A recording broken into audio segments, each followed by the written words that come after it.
sa casquette pour qu'on voit mieux. C'est mon fils. Et puis Elena, qui est là, c'est ma fille.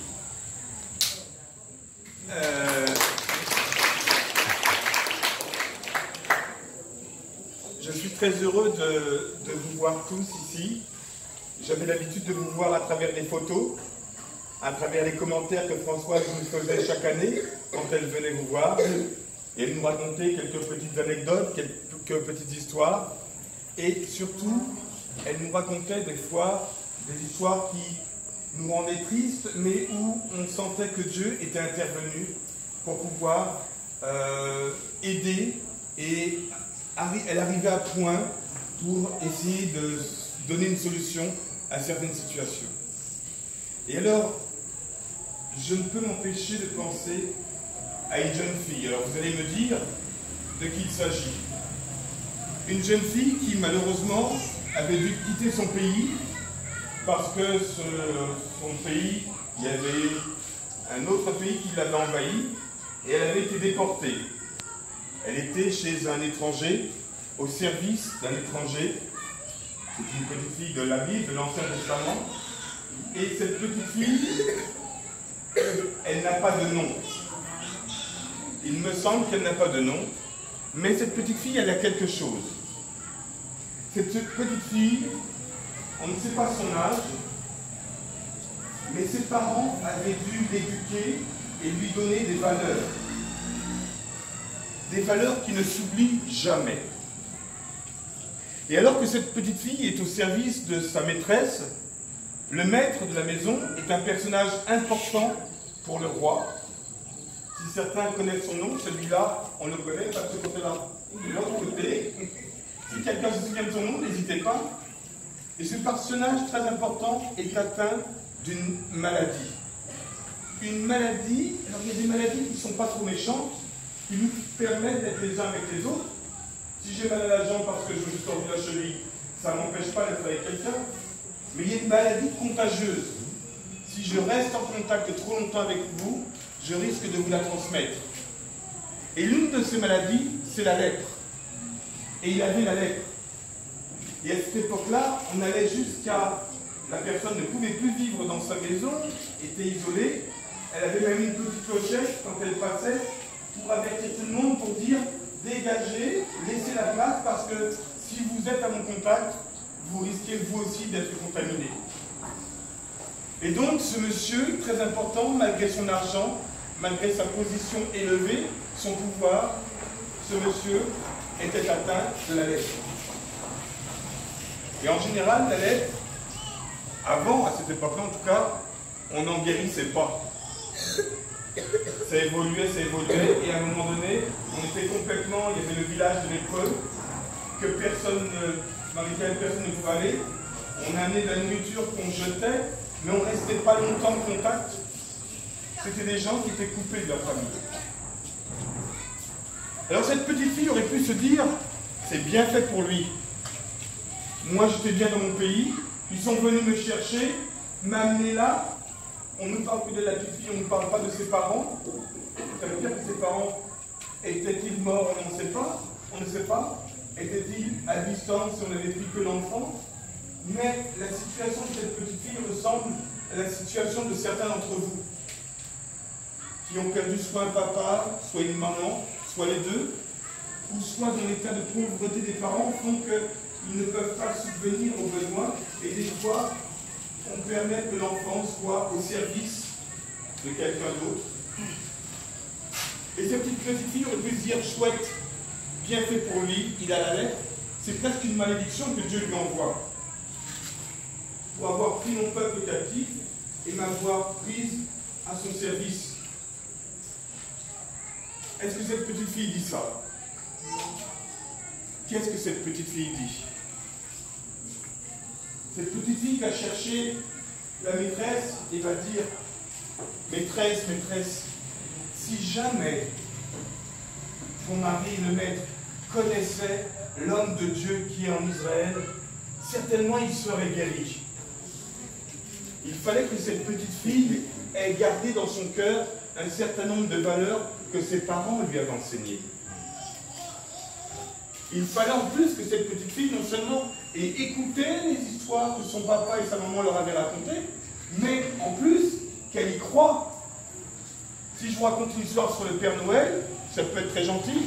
Lequel d'entre vous croit que le Père Noël existe? On est d'accord? Donc il ne s'agit pas simplement de raconter des histoires. Voilà une petite fille qui n'est plus chez elle, qui est au service d'une maîtresse, chez un homme très puissant, et qui se permet d'aller voir la maîtresse et de dire, maîtresse, dans votre pays, personne n'arrivera à résoudre ça parce que c'est une maladie que personne ne peut résoudre, mais moi, dans mon pays, avec mon Dieu, celui que mes parents m'ont enseigné, je sais que la situation de votre mari, mon maître, pourrait s'arranger. Est-ce que vous voyez que cette petite fille avait gardé de son papa, de sa maman, de ses parents dans son cœur, et qu'elle était même capable de partager? Alors la maîtresse, moi, une enfant qui me dit, oui, Dr. Annette, ça vous n'arrivez pas à résoudre, mais moi, dans mon village, j'en saurais faire ça. J'ai fait des études, j'ai un poste, hein, qu'est-ce que tu me racontes là? Va dans ta chambre. Voilà. Je vais te donner même une tâche supplémentaire pour t'occuper l'esprit plutôt que de dire des bêtises. C'est comme ça qu'on aurait réagi. Cette petite fille devait être suffisamment convaincante, avoir suffisamment de choses dans le cœur pour que la maîtresse se questionne et se dise « et si elle disait vrai? Et si il y avait un espoir pour mon mari ?» Parce que, vous imaginez un homme important comme ça, tous les docteurs, tous les mages, tous les magiciens, tous les gens qui avaient du savoir dans son pays, il les a déjà consultés. Mais tout le monde sait que la lèpre, c'est une malédiction. On en meurt. On en mourrait. On en meurt encore aujourd'hui si on n'a pas accès à certains médicaments. Donc, elle a été suffisamment convaincante pour partager quelque chose qu'elle avait avec son cœur, dans son cœur, que son père et sa mère lui avaient laissé alors qu'elle ne les voyait plus. La maîtresse va en parler à son mari. Mais son mari n'est pas libre de faire ce qu'il veut, il est quand même un chef important au service du roi. Le mari doit demander au roi l'autorisation pour aller dans un autre pays qu'ils ont vaincu, aller consulter un prétendu prophète ou personnage important religieux de ce pays-là, alors que lui, il a une place très importante dans son pays. Il est en train de dire que le pays qu'on a dévasté, qu'on a dominé, c'est peut-être là qu'il y a une solution pour moi. Est-ce que vous me permettez d'y aller? Et le roi accepte. Et vous connaissez certainement l'histoire. Il y va. Comment s'appelle le prophète? Est-ce que quelqu'un sait comment s'appelle le prophète qui était là-bas? Oui, j'ai entendu. Élisée, c'était l'homme de Dieu. Est-ce qu'Élisée est allé au-devant de l'homme de Dieu, a fait des courbettes, mon Seigneur et tout ça? Je vais vous donner le remède. Il n'est même pas sorti. Il a envoyé un serviteur dire qu'il faut aller se tremper 7 fois dans le Jourdain. Vous vous imaginez, la personne est allée demander à son roi l'autorisation pour aller dans un pays ennemi qu'ils ont écrasé, à cause d'une petite fille étrangère qui a ce service, et normalement, on déroule le tapis rouge jusque là-bas, il y a autant de serviteurs qui l'accueillent. Non, j'ai même pas besoin de sortir. On lui dit de faire ça, il le fait, et puis son compte sera réglé. Mais bien évidemment, comment s'appelle le personnage important? Personne ici ne sait? Naaman. Il se sent vexé. Qu'est-ce que c'est que ça? C'est quand même moi, l'autorité. Je vous rappelle que c'est moi qui vous ai écrasé. Et ces serviteurs sont obligés de calmer les gens et de dire, si on t'avait demandé de faire quelque chose de difficile, tu l'aurais fait. Qu'est-ce que ça fait que vous allez tout tremper 7 fois dans cette eau? Il le raisonne, et finalement il le fait. Et vous savez qu'il va être guéri de sa lèpre. Il va pouvoir payer. Ça, il dit non, je ne veux pas de ton argent. Pourquoi je ne veux pas de ton argent? Parce que quand, au nom de Dieu, nous faisons quelque chose pour quelqu'un, c'est gratuit. Vous avez reçu gratuitement, donnez gratuitement. On ne monnaie pas la grâce et le don de Dieu. Vous pouvez peut-être nous remercier de pourvoir aux besoins de vous aider à vous scolariser, mais en fait, ce qu'on fait là, c'est gratuit. Parce que Dieu nous donne les moyens. C'est Dieu qu'il faut remercier, ce n'est pas nous. Nous n'y sommes pour rien. Dieu nous permet de vous venir en aide. Mais ce n'est pas moi, Joseph, qui fait. C'est Dieu qui fait. L'autre leçon, c'est que vous avez reçu de votre papa, de votre maman, un certain nombre de choses. Il faut savoir qu'il y a des fois des choses bonnes, des choses moins bonnes. Il faut faire le tri. Mais, souvenez-vous toujours que c'est au travers de l'éducation que l'on donne à un enfant que l'on forge pour la vie son caractère. Après, on ajoute des connaissances, mais le caractère est posé par les parents ou par le cadre qu'on a donné à un enfant quand il est jeune. Et l'école fait partie de ces endroits où on forme un caractère, on apprend des choses qui nous serviront pour toute la vie. Cette petite fille avait retenu de la part de ses parents que quand la science des hommes ne peut plus rien faire, il y a une science supérieure à celle des hommes. Mais il faut y croire. Et là, pourquoi je me jetterais dans cette eau boueuse là du Jourdain, alors que dans mon pays, il y a des rivières bien plus propres? Pourquoi j'ai fait tant de kilomètres pour entendre quelqu'un qui n'est même pas venu me voir me dire « plonge-toi cette fois là-dedans ». La science de Dieu peut paraître complètement aberrante, idiote pour les hommes et les femmes. Mais quand quelqu'un a la foi comme cette petite fille, Dieu se devait de faire quelque chose parce qu'une de ses enfants, même en captivité, privée de son père et de sa mère, avait osé s'avancer avec le nom de Dieu en disant « si tu connaissais, tu serais guéri ». Quand Dieu voit ça, Dieu craque. Et Dieu dit, je le laisse quand même venir jusqu'à moi. Mais je vais réaliser ça. Parce qu'une de mes enfants a osé s'avancer avec nous. Un autre a fait ça alors qu'il était jeune. Là, vous ne devez pas le louper. Il était jeune, il va voir ses grands frères qui sont à la guerre. Et il y a un géant qui s'appelle comment? Goliath. Et lui, il est adolescent, il est jeune. La preuve en est qu'il ne pouvait même pas porter les armes. Il n'a pas supporté une chose. Qu'est-ce qu'il n'a pas supporté?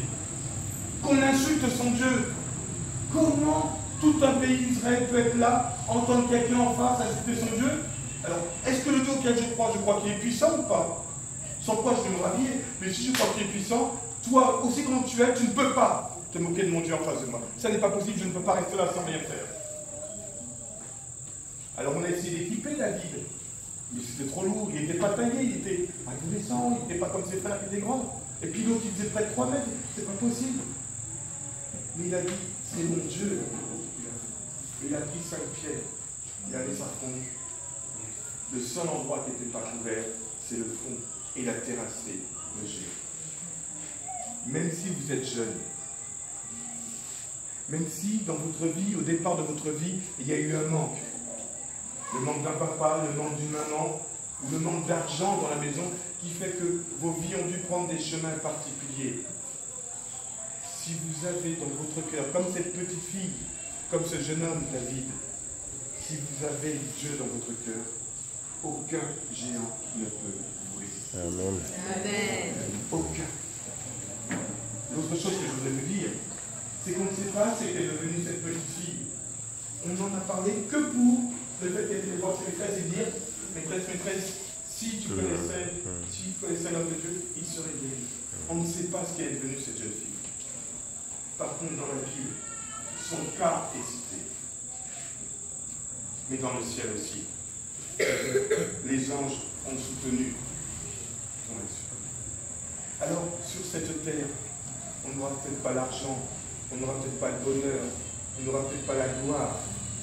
Mais pour tous ceux et celles qui ont Dieu dans leur cœur, Dieu dit que ceux qui confessent son nom sur la terre, qu'est-ce qu'ils s'engagent à faire? À confesser son nom dans le ciel devant son Père. Il vaut mieux tout faire pour avoir une place dans le ciel que sur cette terre. Parce que vous avez vu qu'avoir une place sur cette terre, c'est pas facile. C'est de plus en plus difficile. Mais Dieu ne nous a jamais promis que c'est sur cette terre qu'on aurait le bonheur. Il a dit qu'il nous construit une maison là-haut. Alors cette maison des enfants qui est ici, c'est un lieu de rencontre. Et nous sommes tous heureux de vous rencontrer ce soir, ici. Et puis nous allons repartir. Mais je voudrais vous donner un rendez-vous. Un rendez-vous qui m'oblige, moi. Je vais vous donner un rendez-vous dans la maison de Dieu là. Amen. Et c'est là que je vous donne rendez-vous. Parce que si nous sommes là-haut, ça veut dire que, comme cette ici, comme David, nous aurons estimé qu'il y a quelque chose de plus important que les honneurs, que l'autorité, que la gloire, que l'argent. Il y a la relation avec Dieu. Et celle-là, personne ne peut l'enlever. Même si on m'enlevait la vie, on ne pourrait pas enlever ce qu'il y a dans mon cœur pour Dieu. Et ce que Dieu gardera, c'est ce que vous avez dans votre cœur. Alors, je vous encourage à essayer de travailler sur cette terre que vous pouvez, à essayer de faire des efforts pour être bons élèves, c'est une bonne chose. Mais surtout, comme cette petite fille, comme David, placez votre espoir en Dieu. Et cette maison des enfants, j'espère qu'on se verra tous ensemble là-haut. Amen.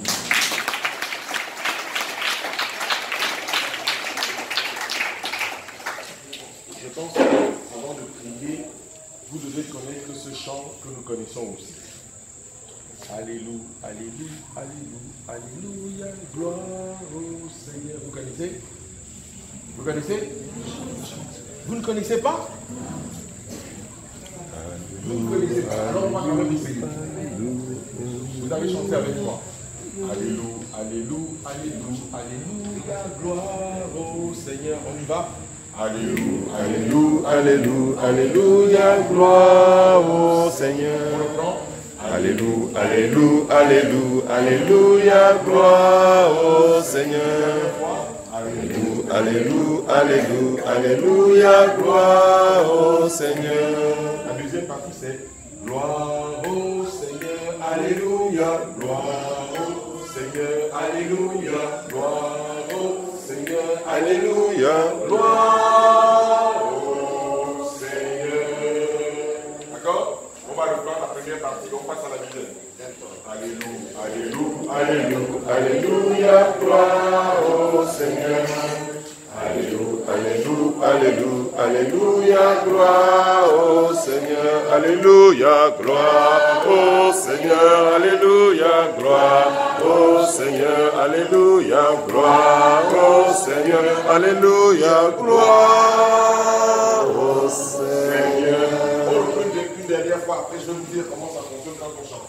D'accord? On le peut une dernière fois.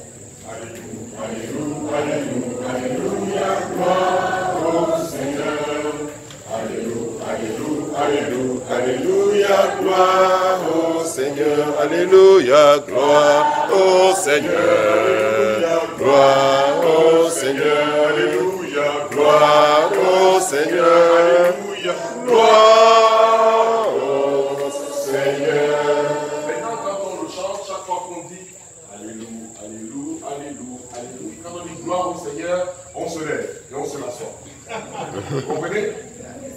Quand je dis, je suis assis, alléluia, alléluia, alléluia, alléluia, je me lève, gloire, et je tends les mains, gloire au Seigneur, je me rassois. Et lorsqu'on m'a dit, gloire, on est debout, on tend les mains vers Dieu, gloire au Seigneur, on se rassoit, d'accord? Après, on va le faire en canon avant de prier. On y va. Ayez du courage. On se lève quand on dit gloire au Seigneur, en remerciant Dieu, d'accord? En tendant les mains. Tu peux te cacher rapidement. C'est encore mieux. Jusqu'à ce poteau, on commence. Et après, l'autre partie. On y va ici. Alléluia, alléluia, alléluia, alléluia. Alléluia, alléluia, alléluia, alléluia.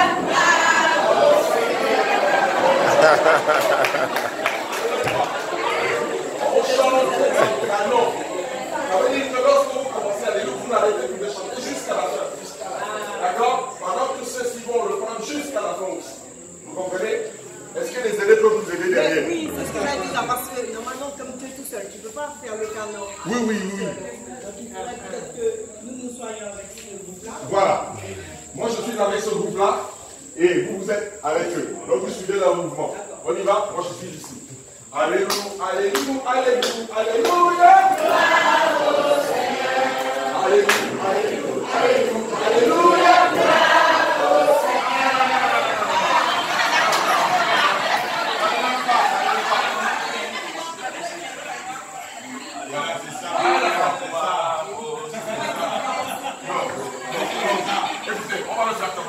Une bonne fois pour toutes, on laisse tomber le pain. On y va une dernière fois, on va prier.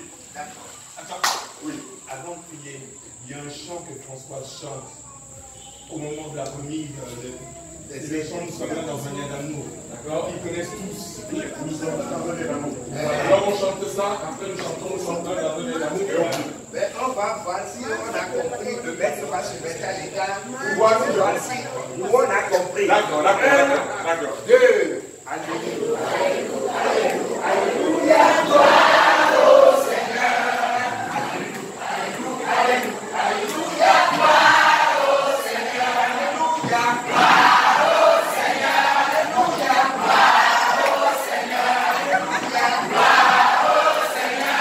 Alléluia. Gloire au Seigneur.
Un petit moment.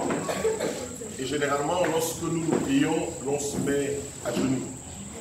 Si vous voulez bien vous mettre à genoux, comme ça, on va prier.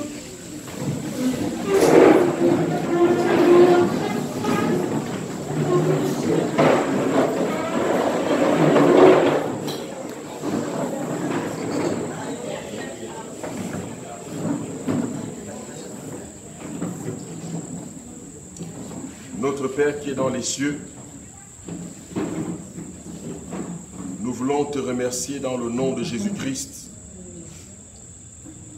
parce que nous voyons comment ta parole s'accomplit et parce que nous constatons comment tu tiens tes promesses. Car il est écrit dans la Sainte Parole que tu es le Dieu des orphelins. Tu as pris un des parents sinon les deux. Et ces enfants sont restés orphelins, Père. Mais à ce que nous constatons, tu n'as pas fermé les yeux sur leur cas. Tu les as laissés grands ouverts, Seigneur. Et tu as suscité une femme, Françoise, avec toute une équipe. Et tu as mis dans leur cœur ton agapé. Pour pouvoir donner tout ce qu'ils ont, leur temps, pour pouvoir donner leur argent, leur énergie, pour qu'un jour au ciel, il y ait des larmes de joie, parce que tu te serais occupé de ces enfants. Les voici, Père éternel, ceux que la vie n'a pas forcément souri, ceux qui ne mangent peut-être pas à leur faim, ceux qui ont peut-être été rejetés et maltraités. Tu leur as donné un lieu de refuge, cette maison. Nous voulons te prier, Seigneur, que tu ne permettes pas que jusqu'à ce que tu reviennes, cette maison soit fermée. Mais que tu donnes en abondance pour que, au fur et à mesure, que d'autres enfants puissent trouver un lieu de refuge ici. Que tu puisses bénir la présidente et leur équipe. Que tu puisses pardonner leurs fautes. Et que tu multiplies les avoirs. De telle façon, Père, que l'on puisse essuyer une larme quelque part. Que l'on puisse donner un sourire quelque part.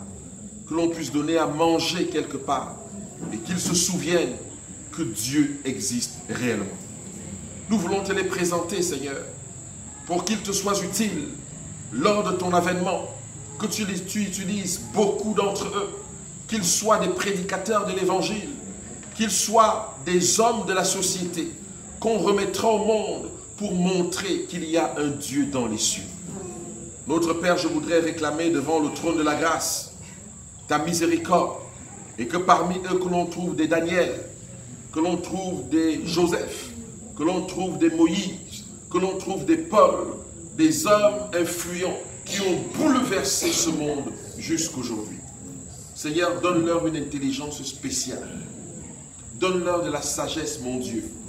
Et permets, Père éternel, que lorsqu'ils se présenteront aux examens, que tu ouvres les portes de ton intelligence et de ta grâce. Lorsqu'ils se présenteront dans les concours demain, Seigneur, qu'ils puissent réussir. Et nous sommes heureux de connaître certains parmi eux qui sont déjà des médecins aujourd'hui. Nous voulons te rendre gloire dans le nom de Jésus-Christ pour cela. Notre Père, je voudrais que tu les protèges enfin des choses de cette vie que nous ne maîtrisons pas, dans le visible et l'invisible.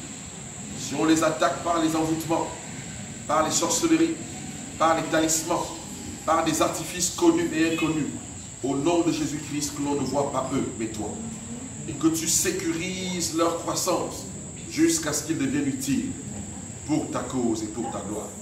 Seigneur, alors qu'ils vont repartir, nous voulons que tu les raccompagnes, nous voulons que tu les bénisses et nous les remettons tous entre tes mains et te glorifions de les avoir gardés et accompagnés jusqu'ici et parce que tu le feras jusqu'à la fin. Gloire à toi, Seigneur. Gloire à Jésus-Christ. Nous t'avons prié au nom de Jésus-Christ. Amen. Amen.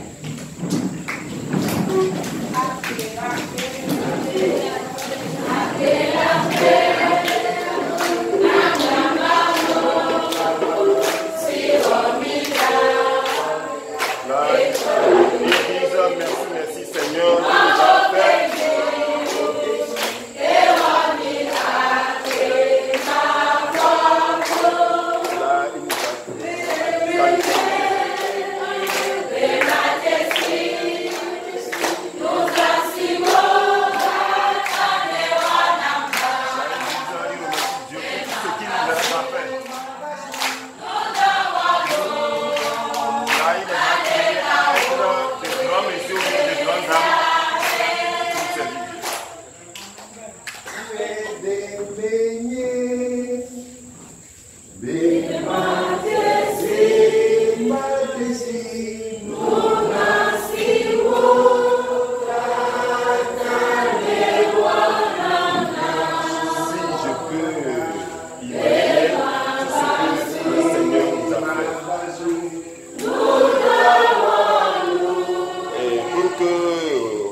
a déjà dit, on nous a placés dans la main de Dieu. Notre assemblée générale ordinaire de l'année 2018 se tiendra ce mercredi 24. On va commencer très tôt, à 14 h. Donc les parents seront là. On va commencer. Mina ikengwe.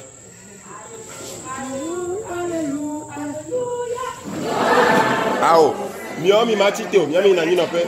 Mi no nyino pe amo we la tite. Mi se kona. Me game ke ya tike a e mi la tike. Mi se a. Mi no po e, mi ke be wo e mi la wo. Ne wo ndo a mi mba we o.